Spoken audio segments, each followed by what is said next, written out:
Soy Pilar Sánchez Bledas, socia directora de Legal and Media Advisor, que es un despacho especializado en asesoramiento a los sectores del ocio y del entretenimiento.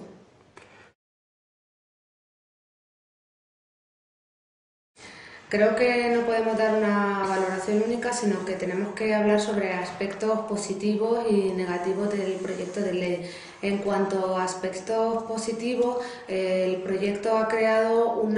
marco normativo adecuado a la realidad existente. Esto era absolutamente necesario, puesto que desde el año 1977, que es cuando se despenaliza el juego en España, y desde el año 1979, año en el cual a través de una orden ministerial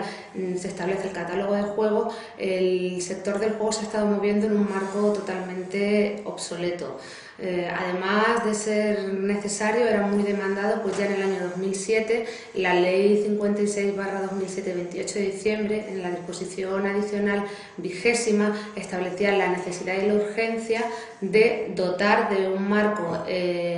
normativo adecuado a la realidad al sector del juego. Entonces creo que desde este punto de vista uno de los grandes aspectos de este proyecto es que se ha creado un marco normativo adecuado a la realidad, que regula el juego y que hace especial hincapié en todos los juegos que se llevan a cabo a través de vías telemáticas.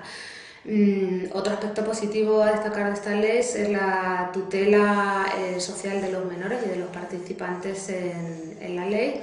y hasta el momento en el proyecto establecía una configuración del juego que era poco competitiva, porque en un principio establecía unos tipos impositivos sobre ingresos brutos. Sin embargo, finalmente el Ejecutivo ha escuchado las demandas de todos los operadores del sector, tanto los operadores del sector tradicionales como los operadores del sector online, y finalmente parece ser que se va a establecer diferentes tipos de impuestos, pero en general un 25% sobre los ingresos netos, con lo cual haría nuestro sector competitivo, aunque no sería tan competitivo como otros países de Europa, en el cual el juego ya es un mercado más maduro, como puede ser Inglaterra. Otro aspecto que yo considero no positivo, es decir, negativo, es que hay muchísimos hitos en la ley que se dejan a un posterior desarrollo reglamentario,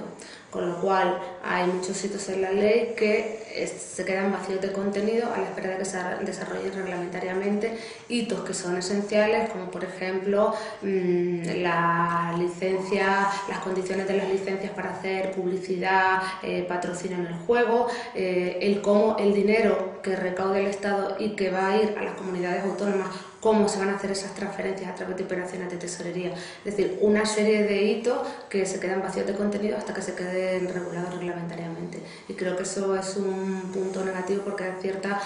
indefinición a este proyecto de ley.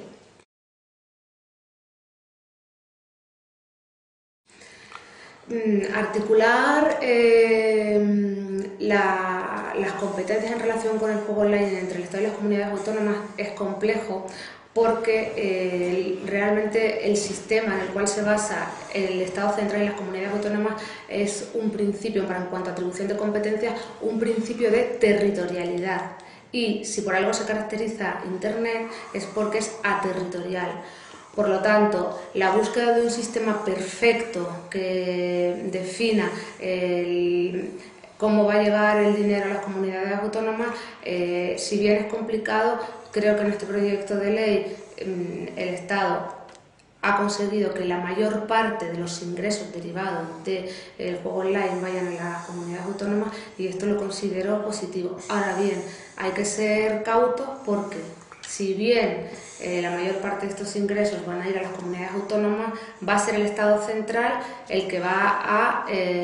recaudar, gestionar el impuesto y liquidar a las comunidades autónomas. Y de hecho la ley establece que de manera trimestral el Estado central pondrá a disposición de las comunidades autónomas las cantidades que se hayan ingresado en concepto de juego por aquellos que hayan apostado en cada uno de los territorios de la comunidad autónoma, a través de operaciones de tesorería. pero esas operaciones de tesorería tendrán que ser desarrolladas reglamentariamente. Con lo cual, lo que se sabe es que el dinero va a recaudar, que esa recaudación tiene que pasar a las comunidades autónomas, pero no se establecen los mecanismos para que se haga ese traspaso realmente de ingresos del Estado a las comunidades autónomas. Queda sometido a un posterior desarrollo reglamentario sine die, que no sabemos cuándo se va a llevar a efecto.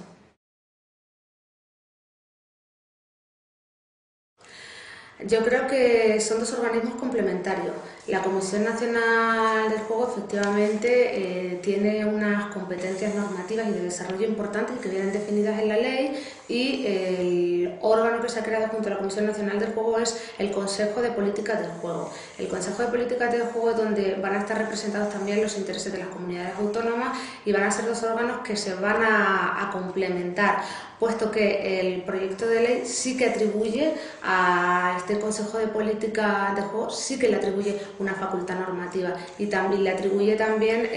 facultades para intervenir en el desarrollo de los reglamentos de los juegos, de las reglas del juego, con lo cual el Consejo de Políticas del Juego, que en un principio en otros borradores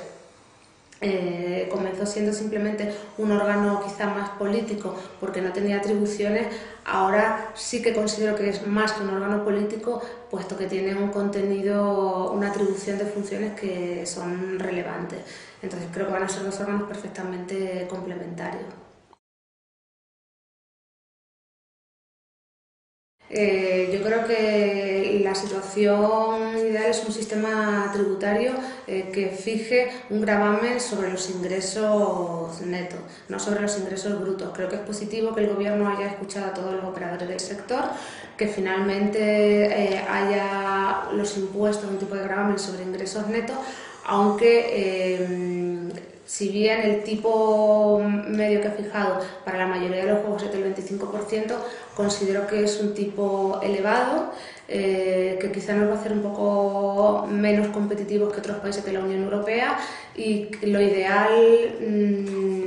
como creo que opina la mayoría del sector de operadores, hubiera sido un tipo entre un 15 y un 20% sobre los ingresos netos.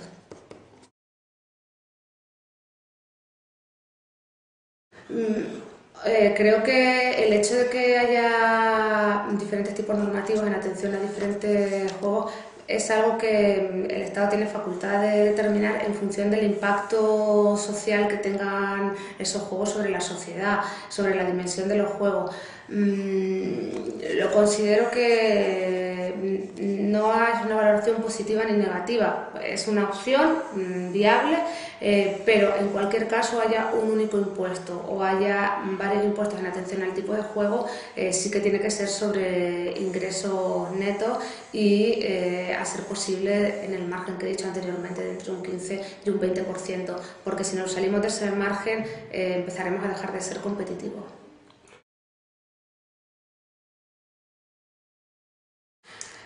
Yo creo que no. Yo creo que el proyecto de ley lo que establece son unos cauces para que los operadores que ahora mismo están en una situación de alegalidad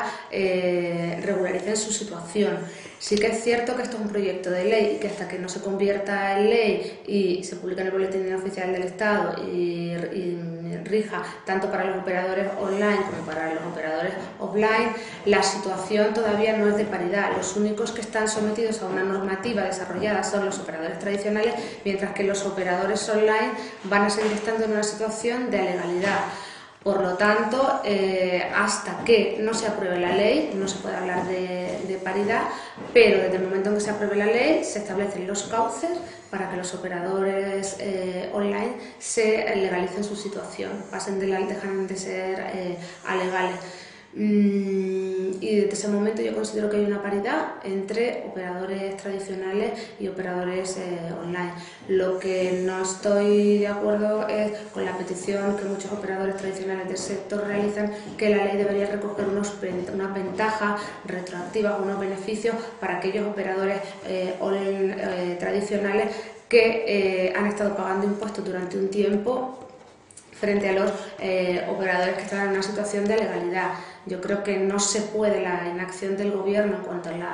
al desarrollo de las leyes, de esto no se puede culpar a los operadores online, y por lo tanto no creo que sea una medida justa que la ley recoja beneficios, bonificaciones retroactivas para los operadores tradicionales en detrimento de los operadores online.